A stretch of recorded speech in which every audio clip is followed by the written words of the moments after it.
Saudara, hujan lebat disertai badai petir melanda Dubai pada hari Jumat menyebabkan banjir di sejumlah wilayah yang mengganggu aktivitas serta perjalanan warga. Pusat Meteorologi Nasional Uni Emirat Arab memperingatkan cuaca tidak menentu dengan hujan lebat disertai guntur dan kilat. Genangan air di sejumlah jalan menyebabkan kemacetan dan jarak pandang terbatas. Petugas kota diterjunkan untuk menyedot air, sementara pantai dan taman umum ditutup selama 2 hari. Polisi mengimbau warga tetap di dalam rumah dan maskapai Emirates menyatakan sejumlah penerbangan berpotensi terlambat atau dibatalkan. Cuaca buruk diperkirakan masih berlangsung hingga akhir pekan ini.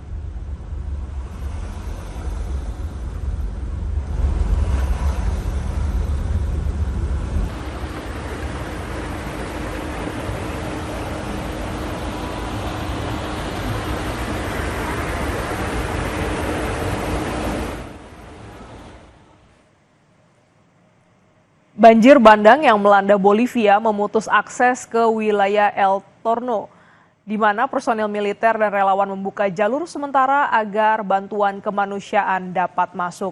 Setelah air surut, petugas berhasil menjangkau warga terisolasi dan mengevakuasi mereka ke tempat aman menggunakan perahu dan jembatan darurat.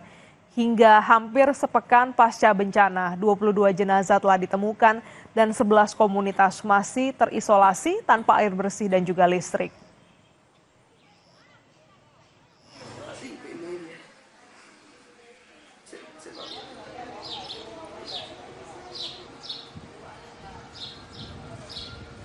Hasta el día de hoy se tiene 586 evacuaciones vía aérea y 868 atenciones médicas. ¿Ya?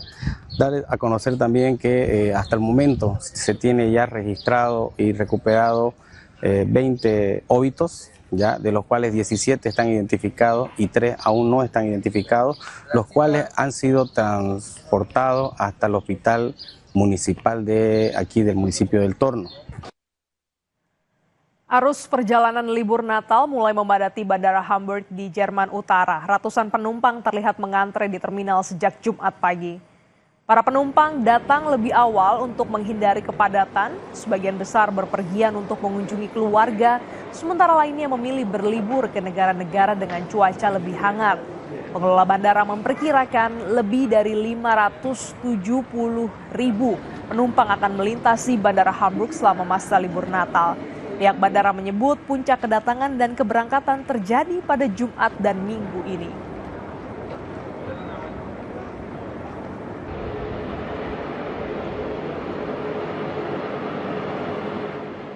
Sorotan lain, saudara, Rusia menggelar uji sertifikasi Yakovlev MC-21, pesawat kedua yang dibangun dan komponen sepenuhnya adalah buatan Rusia pada April 2025.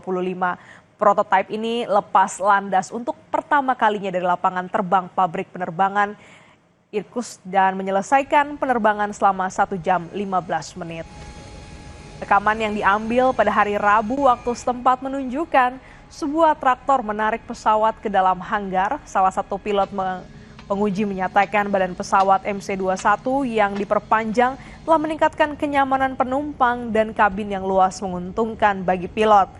Pesawat ini memiliki panel informasi dan kontrol yang intuitif dengan 5 monitor LCD yang menyediakan semua informasi penerbangan yang diperlukan bagi awak pesawat.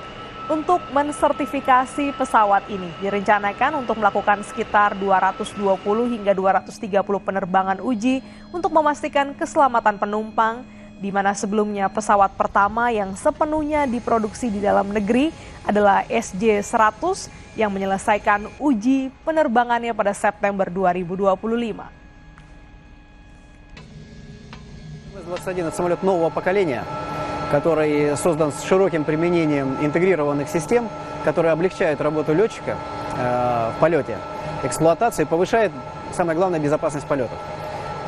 Самолет имеет развитое количество различных систем, помогающим, советующим летчику и парирующим различные отказы при выполнении полетов. Hujan yang turun di Pulau Hormuz, Iran membuat pantai dan pegunungan menjadi merah tua. Fenomena ini terjadi lantaran air hujan menyeret tanah penuh zat besi. Rekaman yang diambil pada hari Selasa ini menunjukkan aliran air berwarna merah mengalir dari lereng berbatu menuju laut selama hujan deras. Fenomena ini yang dikenal secara lokal sebagai kilak disebabkan oleh tanah yang kaya akan oksida besi.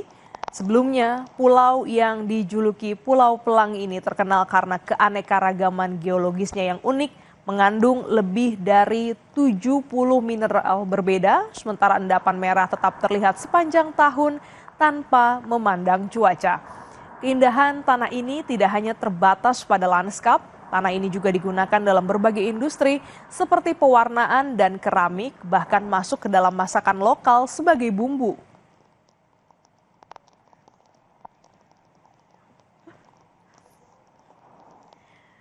Saudara, rekor pizza terpanjang akhirnya pecah di kota Fungorilla di Spanyol, saudara, di mana 30 koki dikerahkan untuk membuat pizza sepanjang 700 meter. Video yang direkam pada Rabu waktu setempat menunjukkan para koki menyiapkan adonan dan bergerak cepat membuat pizza yang dipajang di sepanjang pesisir pantai. Salah satu koki menyebutkan diperlukan waktu 4 jam untuk membuat pizza sebanyak 2.100. Selain pecahkan rekor, acara ini juga sekaligus untuk menggalang dana yang akan diserahkan kepada Badan Amal Afoy, di mana sebelumnya rekor pizza terpanjang dipegang kota Dubai, Uni Emirat Arab dengan 259 pizza.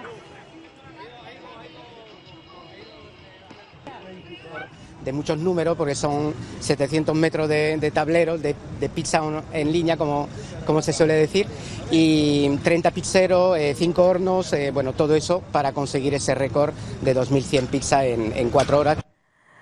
Sorotan lain, saudara, Harbin Ice and Snow World ke-27 resmi dibuka pada hari Rabu di ibu kota provinsi Heilongjiang, di mana taman es terbesar yang diselenggarakan di Harbin, Tiongkok ini menampilkan lebih dari 400.000 meter kubik karya seni es.